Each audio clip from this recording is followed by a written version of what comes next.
संपादित जमिनींची बेकायदेशीर विक्री, महसूल प्रशासनाचे दुर्लक्ष, बावनकुळेंनी लक्ष घालण्याची मागणी. केदारखेडा, प्रतिनिधी BK. धसाळ. महाराष्ट्रातील अनेक भागांत रस्ते आणि कालव्यांसाठी जमिनी संपादित केल्या जातात. मात्र संपादन होऊनही 7-12 उतार्यावरून या जमिनी कमी न झाल्याचा न वगळल्याचा गैरफायदा घेत अशा जमिनींची पुन्हा बेकायदेशीर विक्री होत असल्याचे धक्कादायक प्रकार समोर येत आहेत. या गंभीर विषयाकडे आता राज्याचे महसूल मंत्री चंद्रशेखर बावनकुळे यांनी तातडीने लक्ष देण्याची वेळ आली आहे. नांदेड तहसील अंतर्गत अनागोंदी कारभार, विशेषतः नांदेड तहसील अंतर्गत येत असलेल्या वडगाव सज्जा येथील तलाठी आणि मंडळ अधिकारी यांच्या कार्यक्षेत्रात हा प्रकार उघडकीस आला आहे. सज्जा तुपा रोडसाठी जमिनीचे संपादन झाले असतानाही संबंधित जमिनी महसूल दप्तरी अद्यापही मूळ मालकांच्या नावे दिसत आहेत. याचाच फायदा घेऊन या जमिनींचे व्यवहार पुन्हा केले जात असल्याचा आरोप होत आहे. 1.5 वर्षापासून जिल्हाधिकाऱ्यांकडे पाठपुरावा निष्फळ. या प्रकरणातील धक्कादायक बाब म्हणजे महसूल विभागातील वरिष्ठ अधिकारी आणि नांदेड जिल्हाधिकारी यांच्या निदर्शनास हा प्रकार मागील 1.5 वर्षांपासून आणून दिला जात आहे. तक्रारदारांनी वेळोवेळी पुराव्यांसह पत्रव्यवहार केला आहे. मात्र इतका मोठा कालावधी उलटूनही जिल्हा प्रशासन आणि संबंधित महसूल अधिकारी कोणतीही ठोस कार्यवाही करण्यास सक्षम नसल्याचे चित्र दिसत आहे. संपादित जमिनींची पुन्हा विक्री होणे हा मोठा महसूल घोटाळा आहे. वारंवार तक्रारी करूनही जर अधिकारी ढिम्म राहणार असतील तर जनतेने न्याय कोणाकडे मागावा? आता थेट महसूल मंत्र्यांनीच यात हस्तक्षेप करावा. मागण्या आणि पुढील पाऊल: संपादित झालेल्या जमिनी तात्काळ 7-12 उतार्यावरून कमी कराव्यात. बेकायदेशीररित्या जमिनींची विक्री करणाऱ्यांवर आणि त्यांना साथ देणाऱ्या अधिकाऱ्यांवर गुन्हे दाखल व्हावेत. नांदेड जिल्हा प्रशासनाने या दिरंगाईची जबाबदारी झटकू नये. या प्रकरणात आता शासन काय पाऊल उचलते याकडे सर्वांचे लक्ष लागले आहे.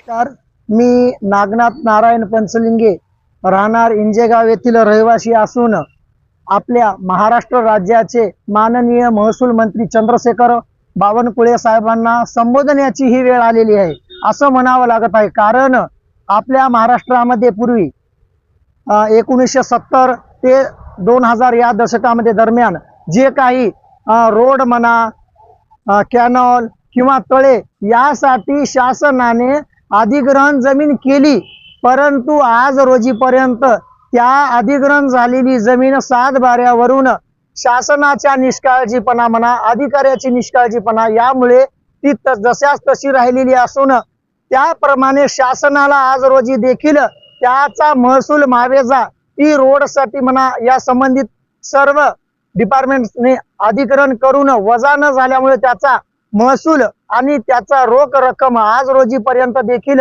शेतकऱ्यांना शासन देत आहे. शासनाकडे भरपूर पैसा असेल तर शासनाने द्यावे यासाठी माझं काहीही म्हणणे नाही, परंतु त्या रोडसाठी अधिग्रहण होऊन वजा न झाल्यामुळे ती पुन्हा विक्री होत आहे आणि शासनाची, संबंधित घेणाऱ्याची आणि तिथे वास्तव्यात असणाऱ्यांची, शेतकऱ्याची फसवणूक जाणीवपूर्वक करत आहे. आणि हे मी 2 वर्षापासून संबंधित महसूल अधिकारी नांदेड येथील तहसील कार्यालय, जिल्हाधिकारी कार्यालय व संबंधित सर्व तलाठी, मंडळ अधिकारी यांच्या निदर्शनास आणून देखील त्यांनी कुठलीही कारवाई करत नाहीत. कारण यांना फक्त जिथे मावेजा मिळतो तिथे कार्य करण्यात हे अधिकारी सर्व सक्षम आहेत. आणि मी ही सर्व कार्यवाही होत नसल्यामुळे येत्या 16/4/2026 रोजी पासून विभागीय आयुक्त कार्यालय येथे मला दुसरं कुठलंही कारण आज रोजीपर्यंत उरलं नसल्यामुळे मी छत्रपती संभाजीनगर येथे आमरण उपोषण करण्यास 16/4/2026 रोजी पासून बसण्यास या सर्व अधिकारी कर्मचारी यांनी मला भाग पाडलेला आहे. यांना जाणीवपूर्वक पत्रामध्ये असं नमूद केलेले असून 3 महिन्यापासून कमी जास्त पत्रक झालेले आहे, परंतु संबंधित वडगाव सज्जा येथील तलाठी दिलीप पवार साहेब जाणीवपूर्वक दप्तर दिरंगाई कायद्याची पायमल्ली करत आहेत आणि त्यांच्यामुळे आम्हाला हा नाहक त्रास सहन करावा लागत आहे.